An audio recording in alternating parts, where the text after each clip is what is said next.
Eh bien bonjour à tous, c'est Guillaume, votre coach mental de la chaîne Réussite eSport. J'espère que vous allez tous très bien. Aujourd'hui, nous allons faire une vidéo sur la communication, les bases d'une bonne communication en équipe. Vous êtes prêts? C'est parti.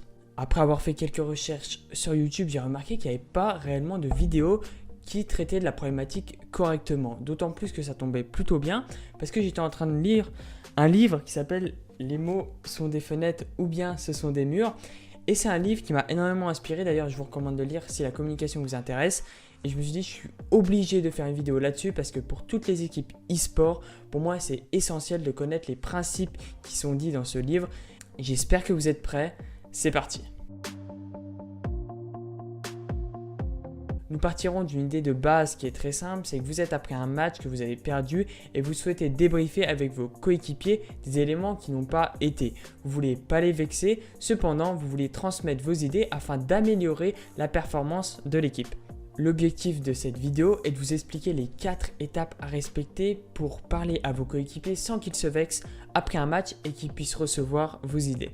La première étape est de se baser sur l'observation. Basez-vous sur ce que vous avez vu, du factuel, du concret, quelque chose que toute l'équipe est d'accord et que aucun joueur ne peut nier. Ça peut être une situation bien précise que vous avez perdue, mais il est super important que ce soit une action qui a été faite par soit vous-même ou par toute l'équipe.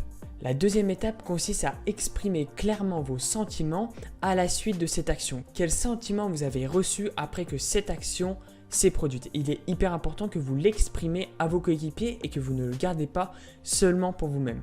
Alors peut-être que vous ne voyez pas trop bien ce que je veux dire par sentiment, je vais vous donner des exemples de sentiments que vous pouvez exprimer à vos coéquipiers. Par exemple, vous pouvez dire à vos coéquipiers que vous êtes étonné, angoissé, blessé, attristé, contrarié, épuisé ou encore gêné et démoralisé. Également, vous pouvez leur transmettre que vous êtes insatisfait du résultat.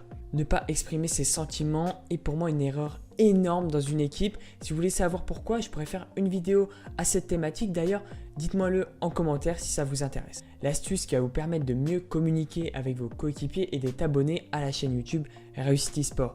Si ce n'est pas le fait, abonne-toi. Beaucoup de vidéos seront sur cette thématique de la communication. Donc si tu veux en savoir plus et avoir plus de vidéos, abonne-toi et aime cette vidéo. Lâche un like si elle t'a plu. Après avoir exprimé vos observations et vos sentiments, il est nécessaire que vous exprimez votre besoin. Par exemple, après telle action, je peux dire « Je suis anxieux car j'ai besoin que nous croyions en nos capacités ».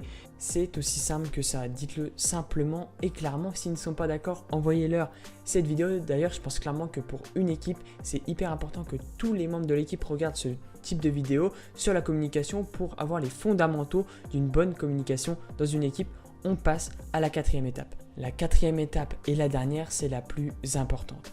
Après avoir exprimé clairement ce que vous avez vu, ce que vous avez ressenti et vos besoins, exprimez clairement votre demande.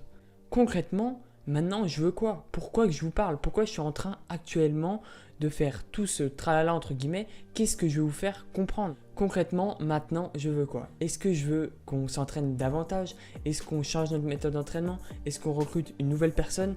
Exprimez clairement votre demande, celle qui vous a motivé à la base à engager la conversation avec vos coéquipiers. Tu as maintenant le guide pour bien communiquer avec ton équipe. D'ailleurs, envoie cette vidéo à tes coéquipiers si tu veux qu'ils communiquent davantage et aussi bien que toi. C'était Guillaume, j'ai pris beaucoup de plaisir à faire cette vidéo. Abonne-toi et like, c'est super important pour me remercier du travail que j'ai fait. Moi, je te dis à très vite. Ciao, ciao.